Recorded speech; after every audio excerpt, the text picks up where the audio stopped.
Keven Hendricks. Welcome to the podcast. Thank you for having me, Robby. I appreciate it. It's nice to see you again. You were just in Norway for HackCon number Yes, 18. I was. How was Yes, I that? was in Norway. It's always a good experience. I first got involved with HackCon last September, teaching a 2-day class there, and I guess I was good enough for them to ask me back for the show, the real HackCon in February. So always good to be there. So tell us about this class you were teaching at this year's HackCon. So I teach a class about the dark web investigations, things pertaining to the different dark nets out there, as well as evolving trends that bad actors on these different dark nets are using, different platforms that have come into play like Matrix, Session, Tox Chat, things of that nature. And it's really a familiarization to the different dark nets that are out there, breaking the stigma of all this misinformation that exists about the dark web. So we go hands-on, we create profiles on different dark nets, different dark net services, start to look at the different illicit marketplaces that are out there. And it's a really hands-on experience, and I feel a lot of the feedback has been extremely positive. And hopefully the good people at HackCon will want me back again. I hope they do too, because then I get to meet you again in person. How did you get into that sort of dark web stuff? So I'm active law enforcement. I've been active law enforcement here in the United States for 16 years, and I was assigned to two different federal agencies on different cybercrime task forces for roughly about 8 years of my career. And I would say that I really, for the adage, and I apologize if it gets lost, but it's called cut your teeth. And I really cut my teeth, dove headfirst into the dark web when I was doing child exploitation, crimes against children on the internet.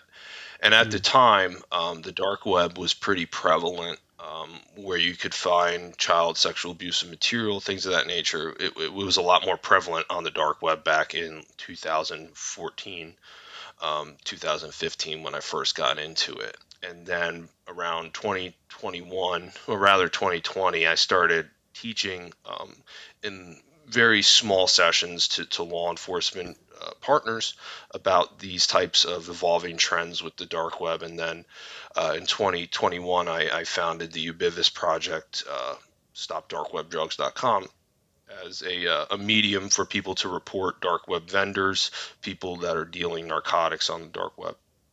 And then I expanded my teaching. I teach with two different training companies here in the United States, Street Cop Training and Noble.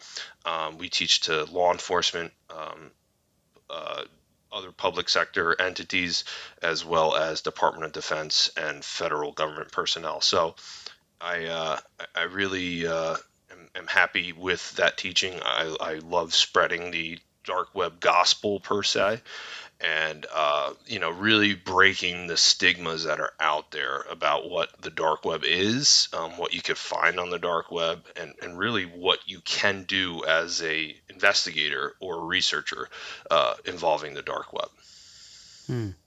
Well, Keven, I've been waiting for somebody to be on the podcast about the dark web, and you literally just walked into my life and said, "Hey, mnemonic." You actually pronounced it right too. Yeah. I'm surprised. That's it's an honor to have you here. Yeah. I'm super looking forward to it. Honor's all mine. I appreciate you having me on. Cool. So to kick it off, you said that there's would you use the word stigma? I think you said the word stigma about the dark web, but what it is and what it's Yes.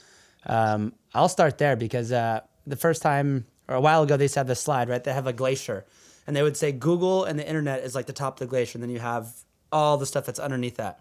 Is that still kind of like that? The dark web is bigger than the normal internet?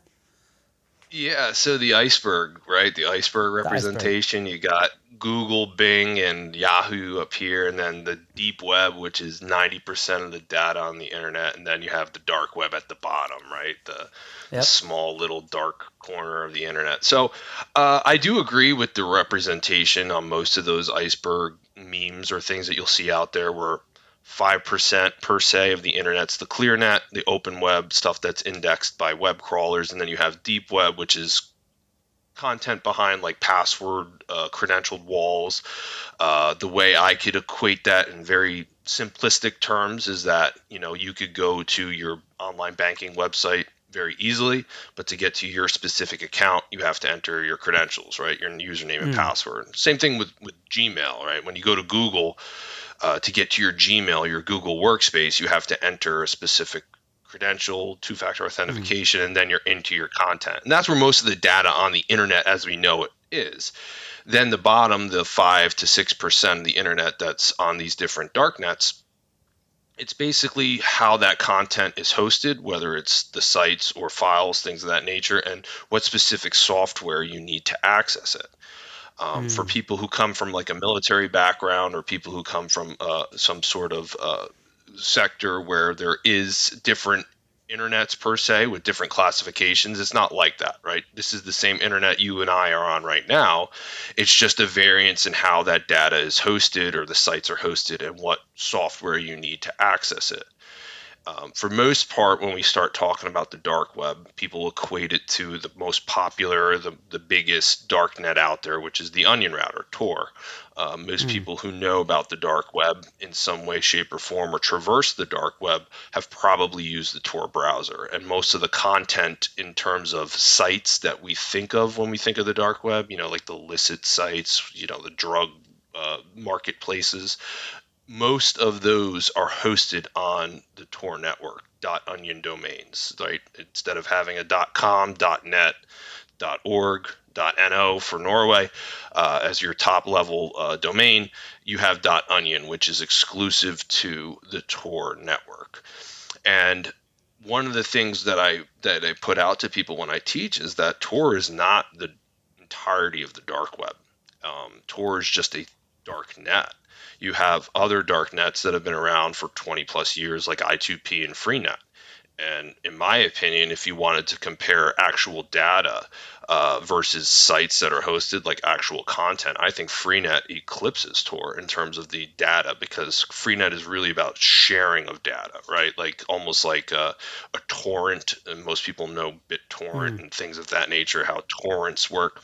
And that's kind of the fundamentals of Freenet. And another darknet that has emerged in the past, I want to say 8 years, called IPFS, the Interplanetary File System. And it's just a variance really between IPFS and Freenet about how you can retrieve specific files versus the regular browsing experience on sites like Tor, I2P, which end in .I2P domains, the Invisible Internet Project. Now you have ZeroNet, which are sites built on the Bitcoin blockchain that end in BIT. And then you have now one of my favorite up-and-coming darknets, LokiNet, which is built on a different cryptocurrencies blockchain called Oxen. Those sites end in .loki domains. So you have these different darknets that are out there, and you have this evolution of really what the dark web is and how people are using it, services that now actually utilize Tor, incorporates the Tor relay system into how they anonymize your traffic. A lot of VPN services like Proton, Nord, they incorporate over Onion VPN services where they actually put your traffic into the Tor network and bounce your traffic around the Tor nodes, the Tor circuit. So it's pretty cool how the darknet has kind of evolved, in my opinion, over the past 10 years in general. Since the Silk Road got taken down in 2013, there's been a significant evolution, not only in the Tor network, but in I2P as well, and these other darknets that are emerging that users are gravitating towards. So I guess the point of most of these dark nets or dark webs is to be anonymous, correct? Or is that just sort of like the Tor? Yeah. Or do they all sort of, yeah? No. So at the altruistic core of why these dark nets exist, and it's something that I'm a very big supporter of, is internet freedom. You and I live in countries that have a very, I would like to say, free internet, in the sense where our governments don't control what we want to view in terms of maybe the press, right? Something that might be critical of the current ruling party in our countries, or something that might be a counter narrative to what the government is saying. And a lot of the countries that exist in this world, unfortunately, have authoritarian regimes that heavily censor and throttle what their citizens can view online.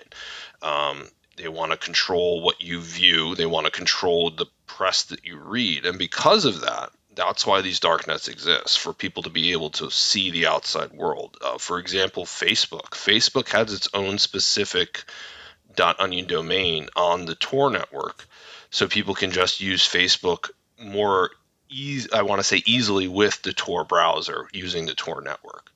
And that's something that kind of gets lost in the misconceptions that we have about the dark nets in general, because we began to think, oh, it's all bad, it's all hackers and lead bunkers and Estonia and Latvia stealing credit cards and things of that nature. And it's really not.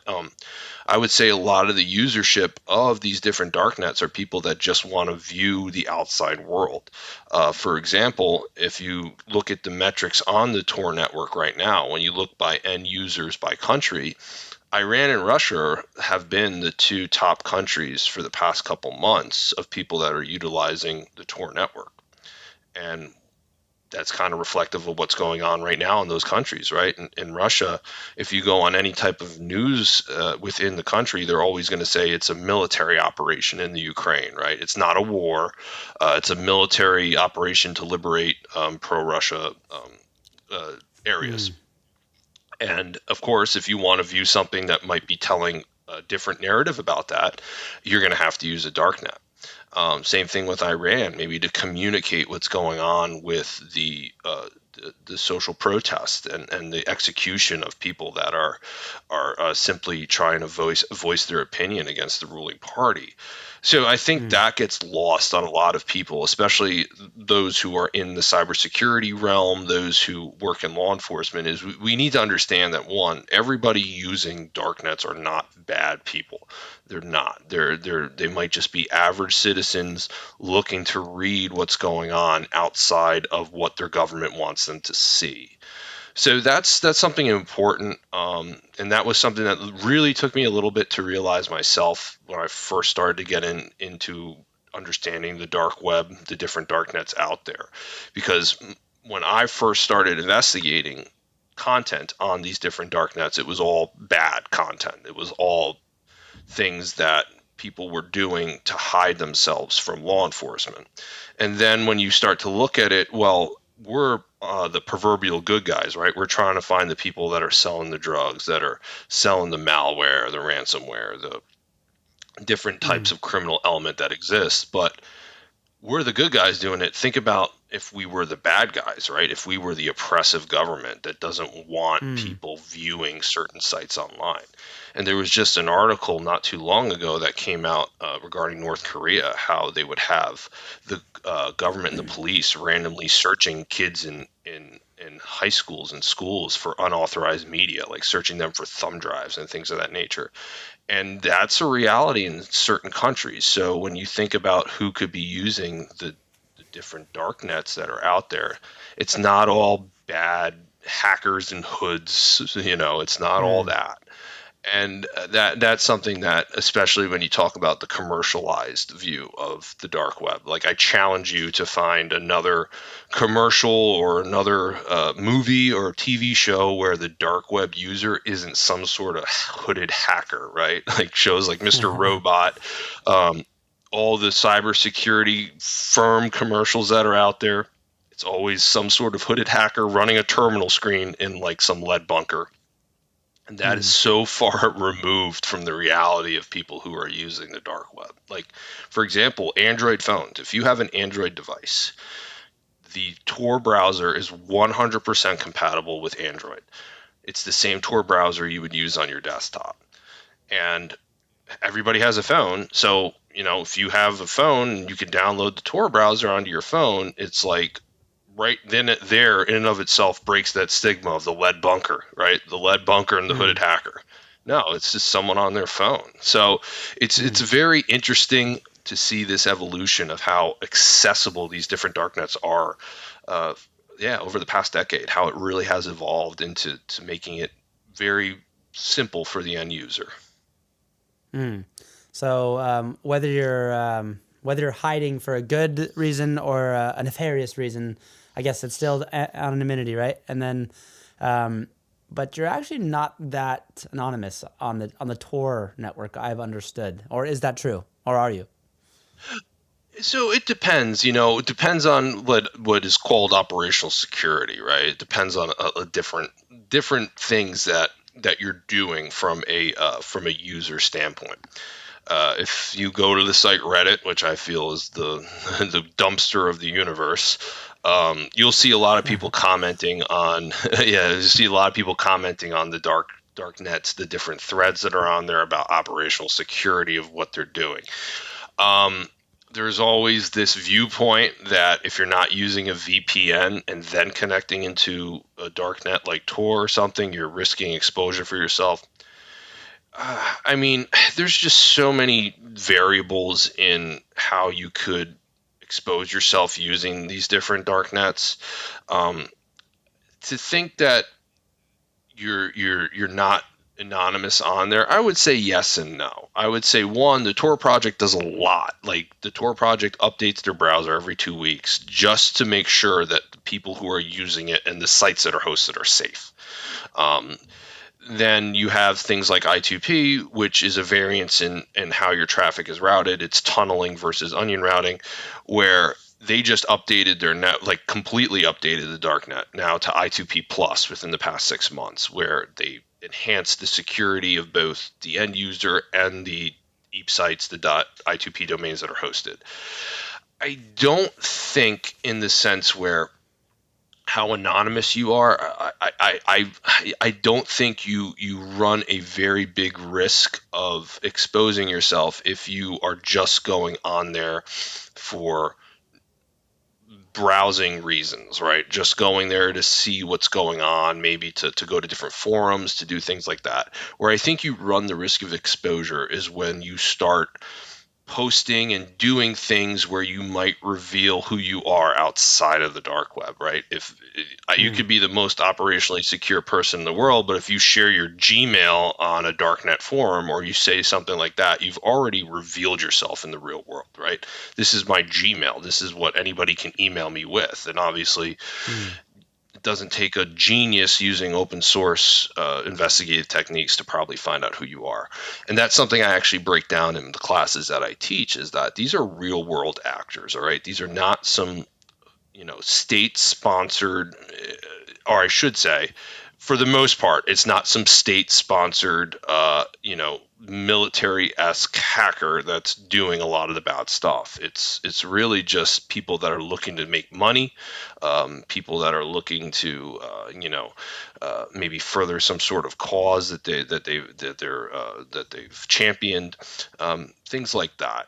And that's where I feel the breakdown is for a lot of people, is that these are real world people, right? Who's using the dark web? It's you and me. It's not these famed hackers that are doing running lines of script and doing all this stuff in Linux environments. It's really not. It's just the average person who watched a YouTube tutorial, who read something on Reddit, right? That's really who the end user is of these different dark nets that are out there. Right. Are you familiar with the Darknet Diaries? Yes, I have. Yeah. I have heard. I have heard a few of those. Yeah, he's a great. What's his name? Jack Reesider. He's a great podcast host. He interviews people that I'm not allowed to interview. That's for sure. Some people that have some, what does he call it? Stories from the dark corners of the internet. I went to jail because I did this, and this, and they weren't very they weren't focused on OPSEC. They were very. They're not people like me and you, because we wouldn't do that. But they were just normal people, selling some drugs or selling exploits or selling things on the internet. They didn't really think too much about the OPSEC part of it, it seems like. Yeah, and that is just true for any type of cybercrime in general, whether it involves the dark web or not. The driver is obviously financial gain. If you want to be a criminal, I mean, it doesn't matter if you're selling drugs, it doesn't matter if you're selling stolen credit cards, it doesn't matter what you're selling. on the dark web or the deep web. The driver is to make money. And from an investigative standpoint, you're always going to want to follow that cryptocurrency. You're always going to want to follow that money. And one of the main differences between Norway and the United States is Bitcoin ATMs, cryptocurrency ATMs. There's not a single cryptocurrency ATM in Oslo that I could find, right? But in the United States, specifically here in New Jersey, we have one not too far at a gas station, at a smoke shop, things of that nature. And those are really the conduits where you're going to see this whether it's a victim being instructed by a bad actor to buy the Bitcoin or buy the crypto, or you're going to see the bad actor looking to circumvent all these know your customer, anti-money laundering compliant exchanges like Coinbase or Binance.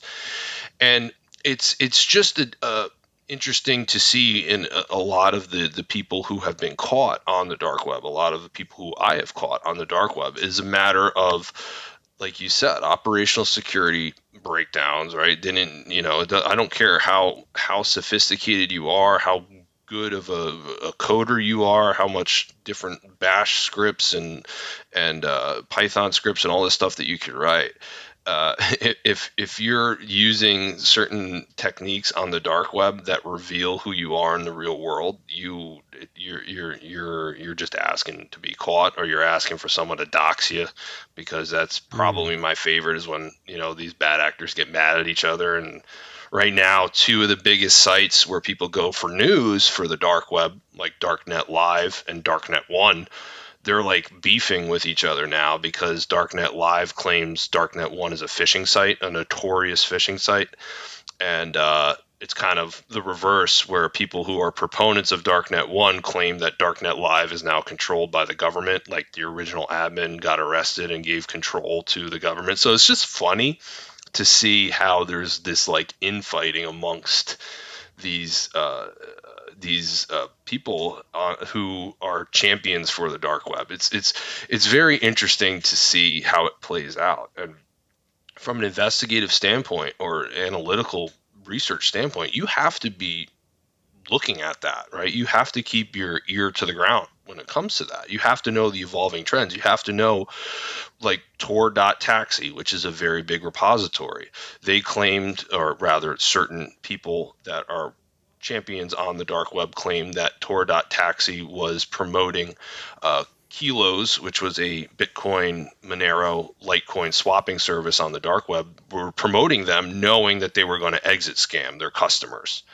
And that created some drama per se. And I like to think that I keep myself removed from like the celebrity drama. I don't pay attention to anything that goes on with celebrities and their social media and things of that nature. I find more of my joy with the drama that takes place involving these actors on the dark web. So it's funny in the sense where most people don't even think of that and dread it. Like Dread, the biggest forum on the dark web, has been down now for months.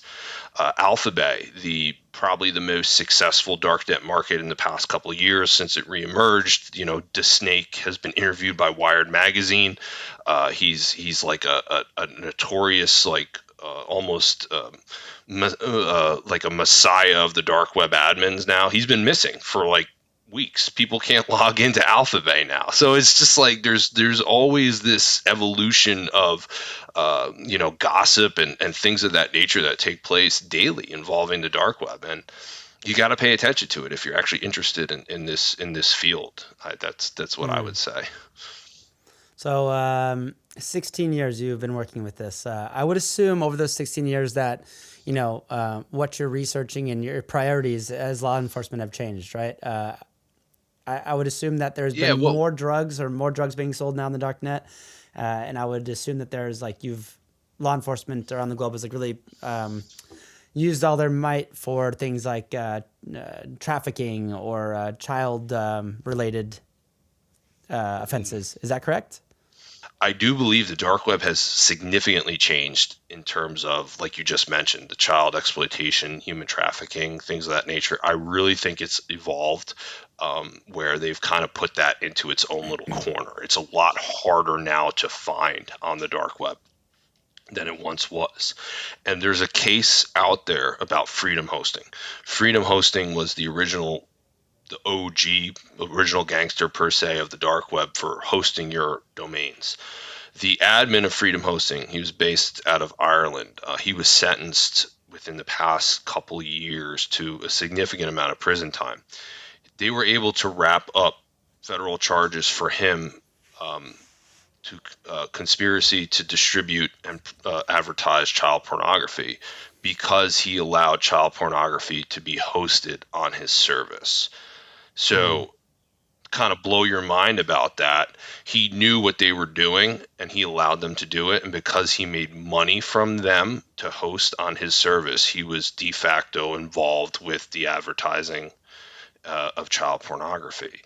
And that case, I feel, and that was there was these significant cases that took place right around the same time as the Silk Road getting taken down. Cases like the Love Zone, No Limits Fun, Operation Pacifier, which is a very well reported on case by Vice News. There were these big operations involving these takedowns of these child sexual abusive material forums, the trading networks that were out there at the time.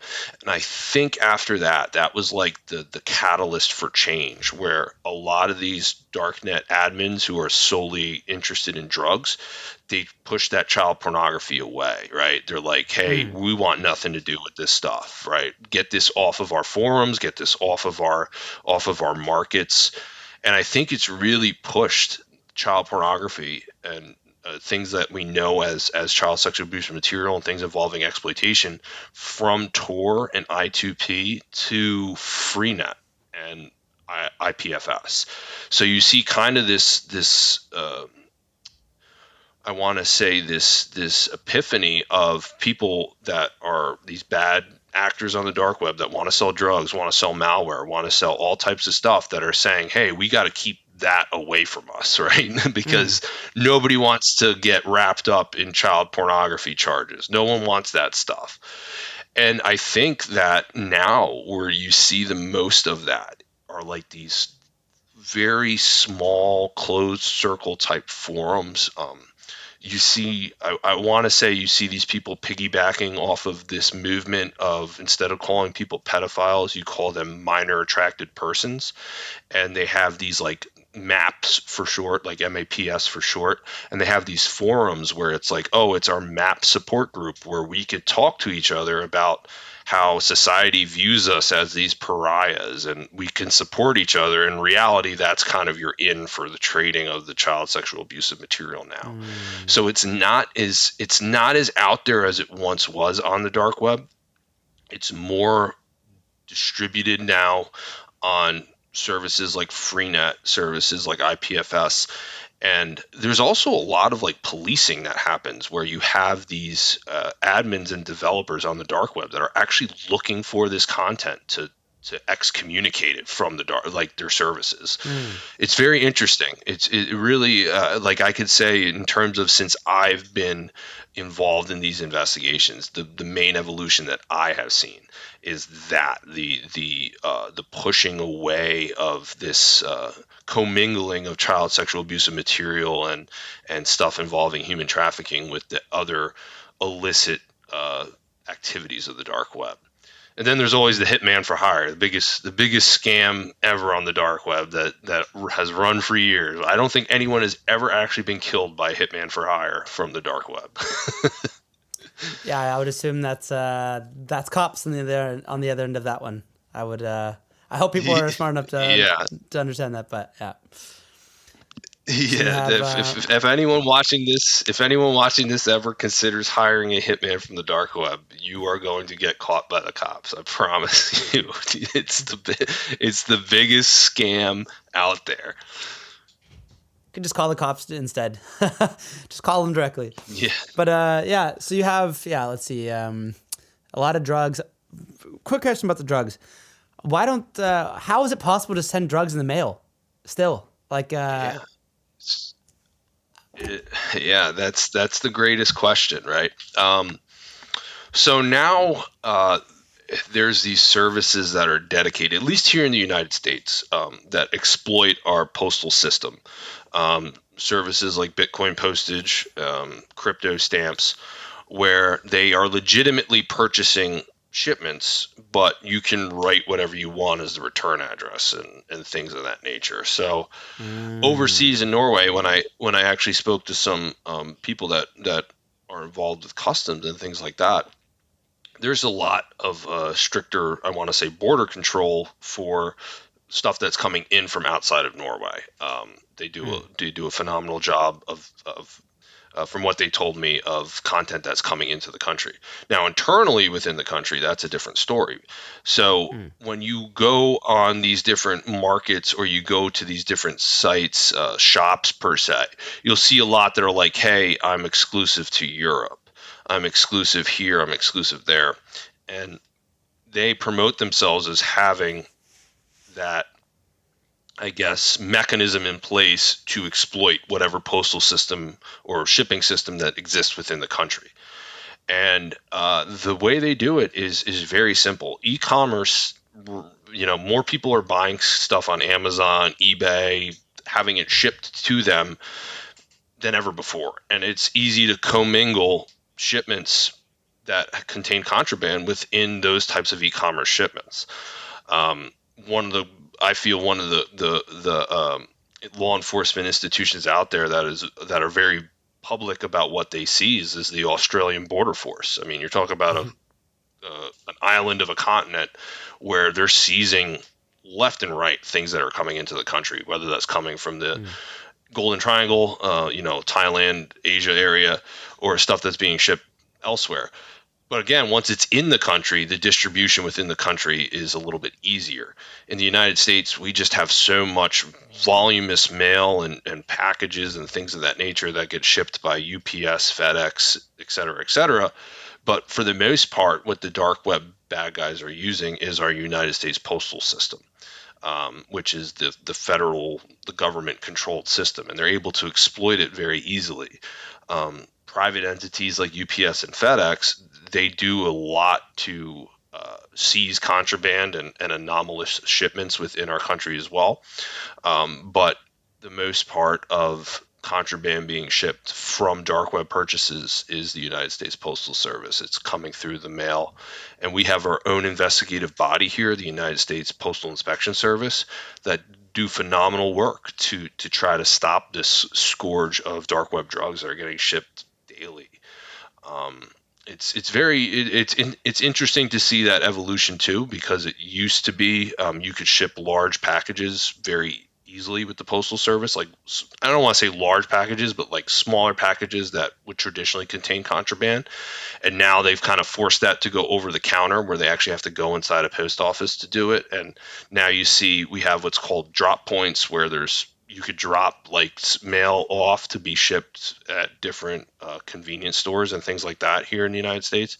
Same thing in Europe too, with UPS drop points, and that's where a lot of the actors exploit that system. Mm. So I have a bunch of colleagues here in Mnemonic that have come from intelligence services and secret organizations here in Norway, right, that are dealing with this sort of stuff. And Norway is we're very technologically advanced, but we still also had the problem that our police force doesn't have enough resources, right? Is that probably the largest problem with internet policing? Is just that it's there's not enough people that have the competency to do it, or is it lack of prioritization from governments, or what do you think it is? I think it's a combination of a few factors. I think one, like you said, the lack of resources. I think two, the fundamental misunderstanding about the dark web. I think that's a very big component. I did I had the pleasure of speaking to an officer in Norway, just a uniformed officer on the street, and we were talking, and she had expressed to me, like, when they went through their training, they talked about the dark web like for 30 minutes, and then the synopsis was, it's complicated and stay off of it. Yeah. Like, and that's what was relayed.